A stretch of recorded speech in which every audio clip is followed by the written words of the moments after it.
Normally, ito yung ating, ang pangalan niya, cell.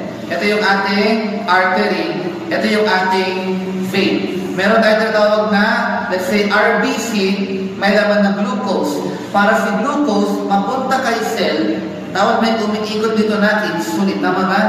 Para sa insulin, sasama kay cell, RBC, at ito sa RBC, daladala si glucose, tsaka insulin, punta rito, oy, cell, endorse si glucose. Don't worry, I have a proof na may insulin ako. Tama ba? That's what they call the normal perfusion ng glucose sa cells.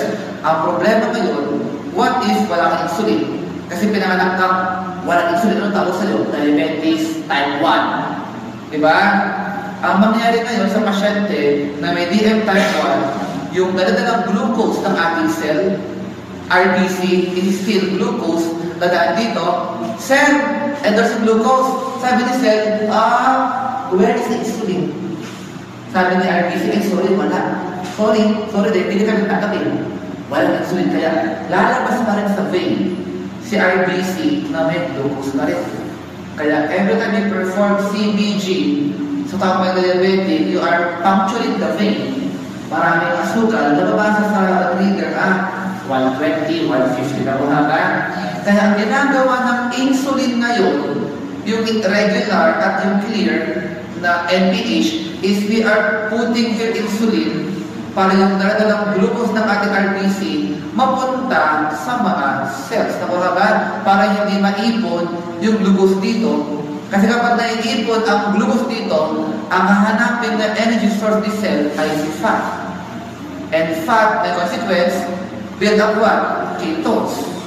Napuntang utak, diabetic, coma. Nakuha na.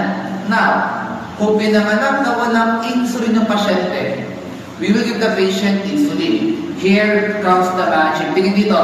Wala mo ng mic. Listen. If the pancreas cannot release insulin, we'll give insulin via sub-Q or sub-Q. Tama ba? Ang regular insulin, sige, I'll give you maximum 8 hours ha. Max niya 8 hours. Kunwari, 8 o'clock, nilagay mo, 9, 10, 11, 12, 1, 2, 3, 4, by 4 p.m., wala na siyang effect. Meaning to say, if you will follow this blue ink, pag ganyan siya ngayon, ayan, from 8 a.m. to 4 p.m. Look at the board. Ang daming asukal sa dugo. Ang ginagawa ngayon, 8 o'clock, ilagay mo yung regular. From 8 to 9, susunduin ni insulin lahat ng glucose. Kali na kayo. Baka na pangupuan dito, nakuha. Nagasundo sila eh. Now, from 8 o'clock hanggang 12 o'clock, hinigit na po ni insulin yung mga asukal sa cells. Nakuha na, ibig sabihin, sinuntok ng isang oras. At hanggang tanghalian, bawat cell may asukal na. Cell may asukal ka, ito. Sabi ng insulin, nakuha ba? Hanggang lunch.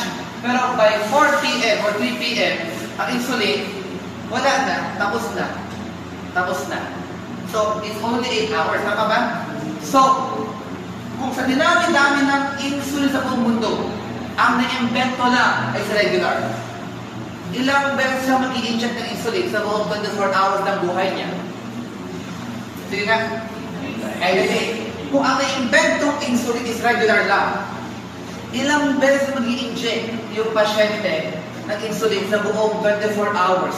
3 times. Kasi merong tatlong 8 24 hours? Wrong. Bakit wrong? Kita mong pink, pababa pa lang. Kung pababa pa lang to, another dose na to maintain. So, ilang beses na yun? Ilang beses na yun? 6. Anong 1? 6. Bakit? Kung nasa peak na ito kung pababa na siya, don't tell me, absorb yan, doon ka pa magbibigay ng blood, kaya na siya, hyperglycemic na siya. Para ma-maintain yung homeostasis niya, yung balance niya. Kaya pala listen, ang NPH na ito, good for 24 hours. Ang sabi ni regular, pare, NPH, sabay tayo. Pero, ang peak ko, as regular, mamayang 12. Ako munang bahala mamayang 12. Pero, habang pababa ako, sana ikaw, by 2 p.m., pataas ka na. Now you get the point. Are you learning? Yes. Kaya, hinahalo ang regular sa NPH kasi, sabi na NPH, pare, matagal pa yung power ko. Pwede ba ikaw muna habang wala pa yung power ko? Oo ba? Hanggang lunch na ako hanggang lunch na. Pero may 2 or 1 p.m., mababa na ako. Ikaw naman, pataas ka na para na-maintain. Naligat na po, nurse. Ito ko ba?